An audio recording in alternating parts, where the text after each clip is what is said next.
ఆయన ఒక బజ్జీ ఇచ్చారు, తీసుకున్నాను. తిందామంటే ఎక్కడ తినలేం.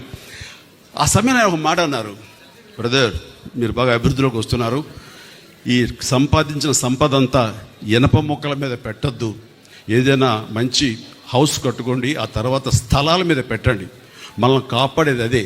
మనం ఎక్కువ కాలం ఇక్కడ ఇలాగే ఉంటాము, ఇదే సూపర్ స్టార్ డంతో ఉంటాము, ఇది శాశ్వతం అని మాత్రం అనుకోకండి అని ఎంతో జ్ఞానంతో, ఎంతో జాగ్రత్తతోటి, ముందస్తు చూపుతోటి ఆయన ఇచ్చిన సలహా అంతా ఇంత కాదు.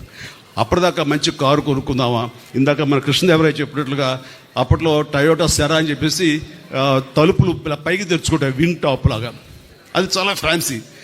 అలాంటి కార్లు కొనుక్కుందామా, టయోటా కార్లు కొనుక్కుందామా ఇలా ఉంటే అనుకుంటే నేను ఇంకా అది ఆపేసి అక్కడక్కడ స్థలాలు కొనడం మొదలుపెట్టాను. ఈ రోజున నా రెమ్యునరేషన్ కంటే కూడా ఆ స్థలాలే నన్ను నా ఫ్యామిలీని కాపాడుతున్నాయి.